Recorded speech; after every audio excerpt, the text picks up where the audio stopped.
This is Out of the Box. 60 minutes of new music. Out of the Box. Tracks from unsigned bands. Out of the Box. Artist spotlights. This is Out of the Box. With your host, Jonathan Clarke, on Q1043. All right, welcome back. Jonathan Clarke, joined live in the studio by a guy coming here all the way from Decatur, Georgia, via Brooklyn now, right? Brooklyn, exactly. Ryan Shaw, welcome, man. Yeah, it's good to be here. Good to be here. Good to have you here, and thanks for coming in tonight.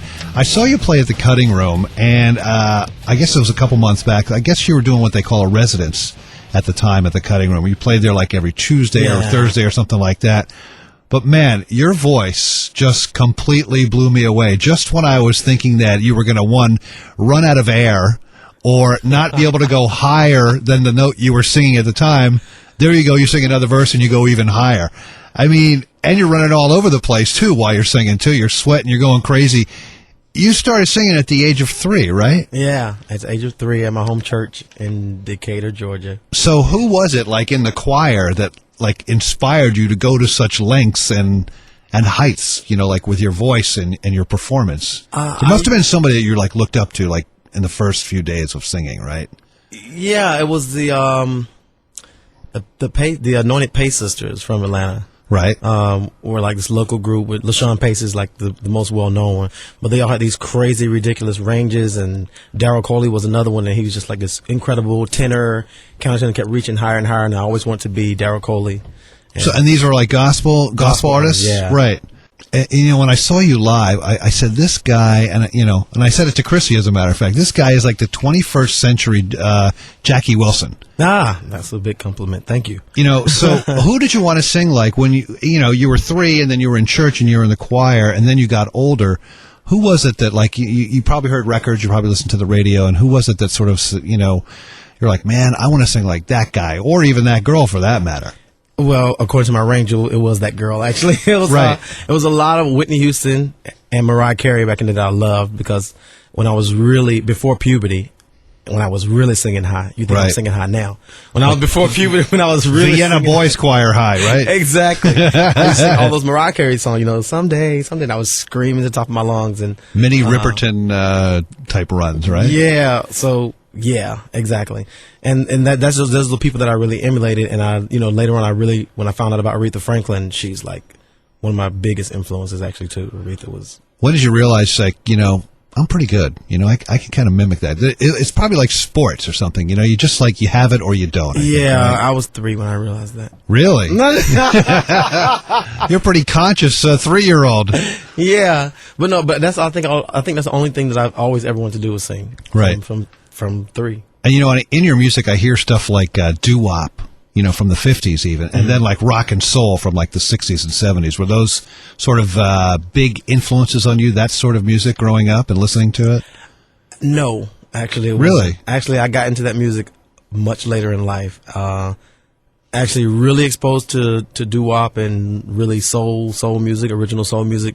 About 3 years ago, I joined a doo-wop group called the Soul Shakers, doo-wop soul group called the Soul Shakers, and that's how I really became introduced to this actually right before, a couple years before all this started to happen. Well, it is Ryan Shaw live in the studio here on Q1043's Out of the Box. Your new album called This Is Ryan Shaw. A great song I wanted to ask you about, Nobody Like Me.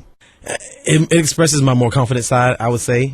Hey, nothing wrong with that, man. We were sitting around the studio, right, and they just started playing this groove, and I was like, well, what in the world could we talk about?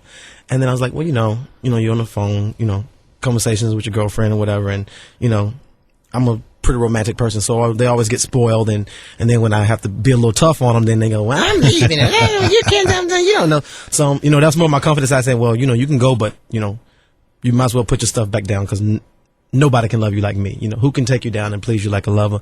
Nobody. Not like nobody but me, anyway. Here on Q1043's Out of the Box, Ryan's new album. This is Ryan Shaw. Jonathan Clarke live in the studio with Ryan. And how about New York? I mean, how long have you been here? And what was it like the first time you got here? I've been in New York for probably about 6 years or so. Mm-hmm.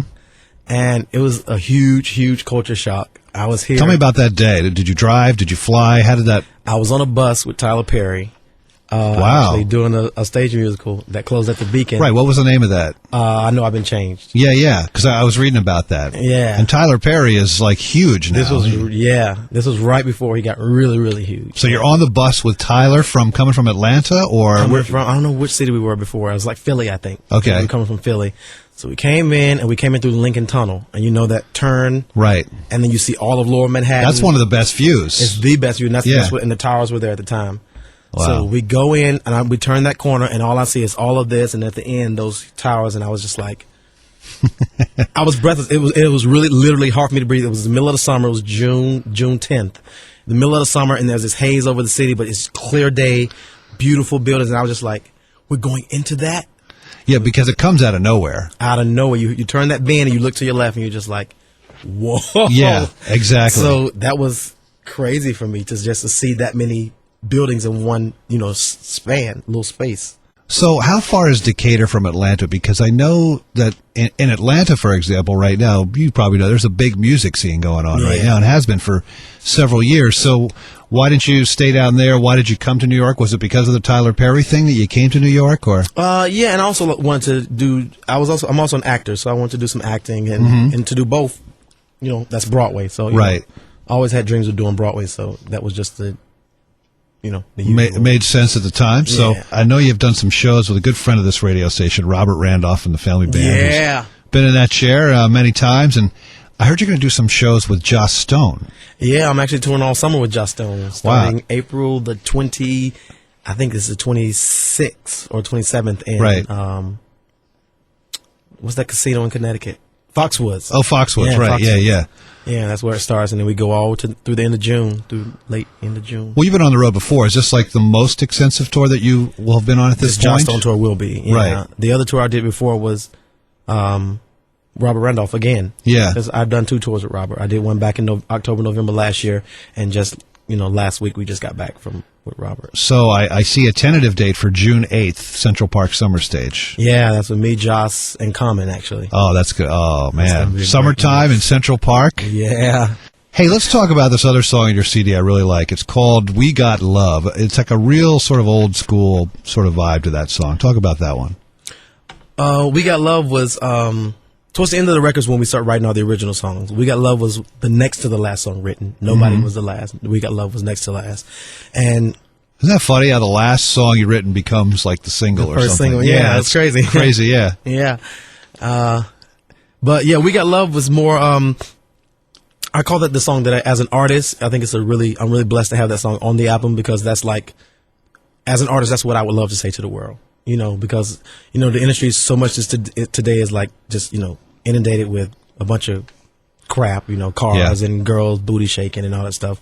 But I think, music back in the day, and what really moves people about music is the love aspect of it. What really gets you going. There's more songs written about love than anything else. And even if it's not directly about love, to have that spirit, honest spirit in the music, I think that's what We Got Love is all about. Ryan Shaw, thank you for stopping by tonight. Thank you.